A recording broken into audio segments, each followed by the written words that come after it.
भगवान शिव के ज्योतिर्लिंग के बारे में तो आपने कई सारे किस्से, कहानियां और पौराणिक कथाएं सुनी होंगी, मगर शायद ही आपने कभी ये सुना होगा कि एक ऐसा भी ज्योतिर्लिंग है जिसके आसपास कोई राजा या बड़े ओहदे का आदमी निवास नहीं कर सकता।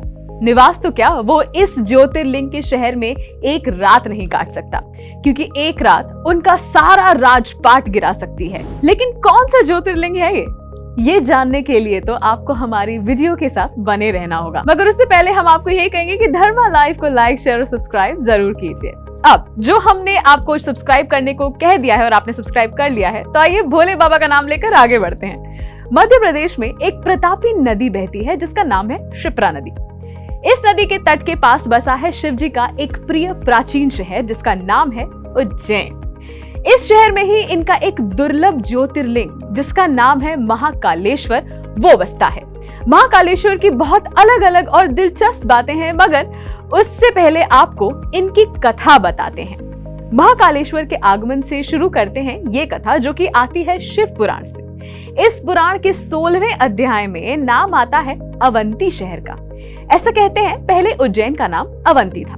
अवंती में एक बहुत ही कर्मठ ब्राह्मण रहता था जो कि हर समय शिवलिंग की विधि विधान से पूजा करता था। उसका नाम था वेदप्री। वेदप्री के 4 पुत्र हुए जो कि अपने पिता की तरह ही बड़े शिव भक्त थे। पूरा परिवार शिव भक्ति में ही लीन रहता था, मगर ये बात वहीं पास के एक पहाड़ रत्नमाल पर रह रहे राक्षस दूषण को पसंद नहीं आई। दूषण ने उन ब्राह्मणों का वध करने की ठानी। एक दिन जब ये सभी गहन साधना में लीन थे, तब दूषण ने अपनी सेना संग उन पर हमला बोल दिया।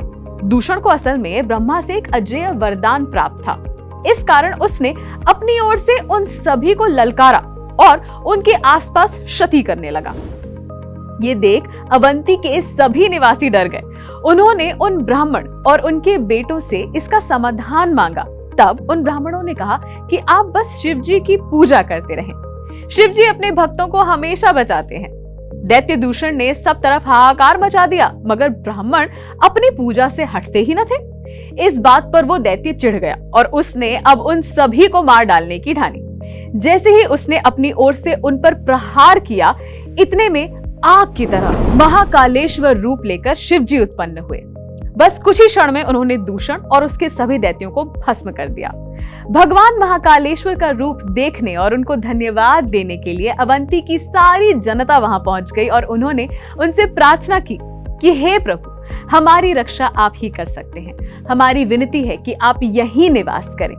उनकी प्रार्थना सुनकर शिव जी ने वहीं अवंती की धरती पे जिस गड्ढे में से वो उत्पन्न हुए थे, उसी जगह पर अपने आप को स्थापित कर लिया और उस जगह को महाकालेश्वर बोला जाता है आज के दिन। इस कथा में जो प्रताप महाकालेश्वर का बताया जाता है, अगर आप वहां जाएं तो आपको और ऐसे कई अचंभित करने वाले रहस्य देखने को मिलेंगे। इसमें एक जो सबसे ज्यादा महत्वपूर्ण बताया जाता है और सुनाया जाता है, वो है एक ऐसी कथा जो कि स्वयं महाकालेश्वर शिवलिंग के स्थापित होने के बारे में है। अब आप पूछेंगे कि इस शिवलिंग में ऐसी क्या अलग बात है, तो महाकालेश्वर मंदिर के शिवलिंग में ये खास बात है कि ये एक दक्षिण मुखी शिवलिंग है। सही सुना आपने, दक्षिण मुखी।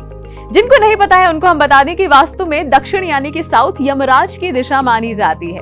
ऐसा कहते हैं कि इस दिशा में कुछ नहीं रखना चाहिए। फिर क्यों महाकालेश्वर की ही स्थापना की दिशा दक्षिण है?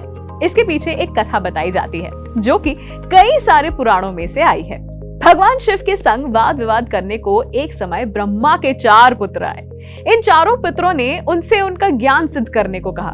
ये सुनकर शिव मुस्कुराए और उनसे अपना तर्क शुरू करने को कहा।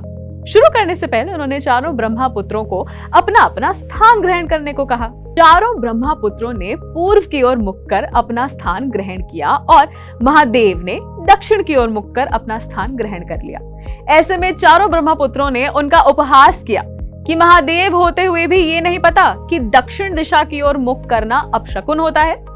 महादेव ने उनकी ओर देखा और बोले, सभी अपशकुन मेरा नाम लेने से ही बदल जाते हैं। मैं शकुन अपशकुन से ऊपर हूं। तुम मेरी चिंता बिल्कुल मत करो।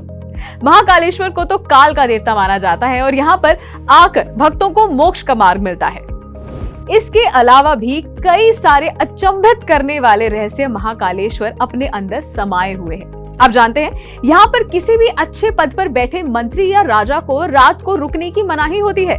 ऐसा माना जाता है कि उज्जैन का एक ही राजा है, महाकालेश्वर। ऐसे में यहाँ पर अगर कोई ऐसे ऊंचे पद का इंसान आकर रुक गया तो उसका सारा रुतबा और राजपाट छिन सकता है। इस लिंग को स्वयंभू भी कहा जाता है, जिसका मतलब स्वयं से उत्पन्न। यहाँ एक और खास बात है, भस्मारती। भस्मारती अपने आप में एक अनूठी परंपरा है। ये भस्मारती केवल पुरुषों को ही देखने को मिलती है और स्वयं जो पुजारी इसे करते हैं उन्हें भी केवल धोती पहनकर ही इसे करना होता है। अगर महिलाएं इसे देखना चाहती हैं तो उन्हें अपना चेहरा ढकना पड़ता है। पहले के समय पर कहते हैं कि ये भस्मारती जो शिवलिंग को करी जाती थी वो भस्म लाई जाती थी शमशान घाट से, मगर अब ये गाय के गोबर के कंडों से बनाई जाती है। तो ये थी आपके लिए महाकालेश्वर की कथा और उसके कुछ अचंभित करने वाले रहस्य। कैसी लगी आपको हमारी ये वीडियो? हमें नीचे कमेंट सेक्शन में लिखकर जरूर बताइए और ऐसी और वीडियोस के लिए देखते रहिए धर्मा लाइव।